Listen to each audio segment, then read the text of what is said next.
Marc Delcourt, PDG respecté d'un grand groupe immobilier, savourait son succès comme un trophée. Dans quelques jours, il épouserait Élodie, une femme élégante issue d'une famille influente.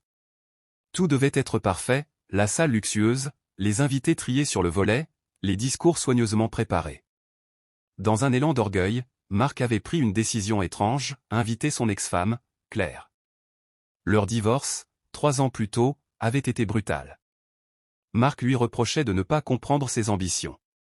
Claire, elle, lui reprochait son absence constante et son mépris grandissant. Quand ils s'étaient quittés, il avait déclaré froidement.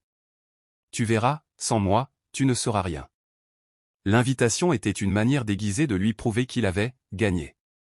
Il imaginait déjà son regard envieux face à sa réussite. Le jour du mariage arriva. Les lustres brillaient, les violons jouaient une douce mélodie, et les invités murmuraient des compliments. Puis les portes s'ouvrirent. Claire entra. Elle n'était pas seule. À ses côtés se tenait une petite fille d'environ 5 ans, aux yeux sombres et aux boucles châtain clair. Elle tenait fermement la main de Claire, observant la salle avec curiosité. Un silence étrange traversa l'assemblée.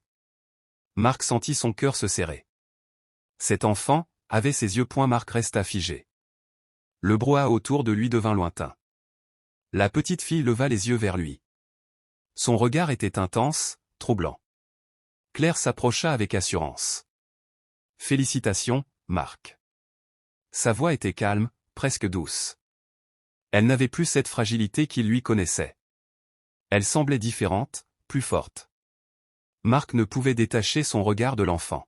« Qui est-elle » demanda-t-il, la gorge sèche.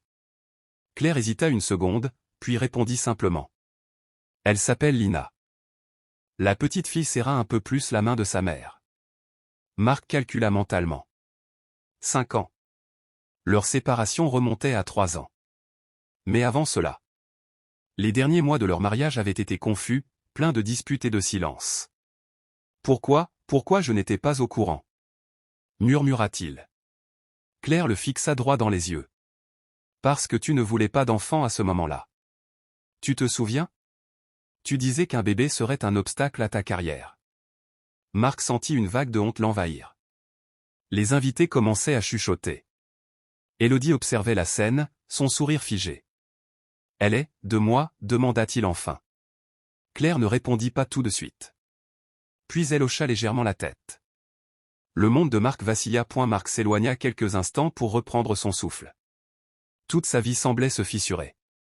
Il repensa à ses paroles du passé, à son obsession pour le succès. Il se souvenait avoir refusé catégoriquement l'idée d'un enfant, craignant que cela ralentisse son ascension. Claire avait pleuré cette nuit-là. Il n'avait jamais su qu'elle était déjà enceinte. « Je ne voulais pas te forcer à devenir père », expliqua Claire quand il revint vers elle. « Tu avais déjà fait ton choix. »« Pourquoi venir aujourd'hui » demanda-t-il, troublé. « Parce que tu m'as invité. Et parce qu'un jour, Lina te posera des questions. » Je ne veux pas lui mentir. La petite fille observait toujours Marc avec une curiosité silencieuse. « Maman, c'est lui » chuchota-t-elle.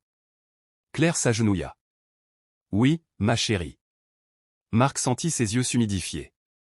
Il avait construit des immeubles, signé des contrats millionnaires, impressionné des investisseurs, mais il avait manqué les premiers pas de sa propre fille. Élodie s'approcha lentement.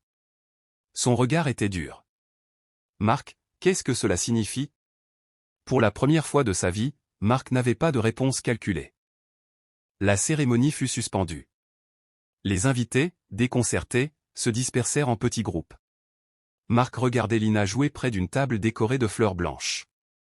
Elle riait doucement, insouciante du chaos qu'elle avait provoqué. Il s'approcha d'elle avec hésitation. « Bonjour, Lina. » Elle leva la tête. « Maman dit que tu es très occupée. » Il eut un sourire triste. « Oui, trop occupée, peut-être. » Elle lui tendit une petite fleur qu'elle avait cueillie dans un centre de table. « Tiens. » Ce geste simple brisa quelque chose en lui. Élodie, blessée, comprit qu'un changement profond venait de se produire. Elle s'éloigna discrètement, consciente que le mariage ne pourrait plus avoir lieu comme prévu. Marc rejoignit Claire. « J'ai été un idiot » dit-il avec sincérité. « Je ne peux pas effacer le passé, mais je veux être présent maintenant. » pour elle. Claire le regarda longuement. Être père ne se résume pas à un nom sur un papier. Je le sais. Mais laisse-moi essayer. Lina s'approcha et prit la main de Marc, naturellement. Dans cette salle luxueuse qui devait célébrer son triomphe, Marc comprit enfin que le véritable succès n'était pas celui qu'il croyait. Et pour la première fois, il choisit non pas l'image, mais le cœur.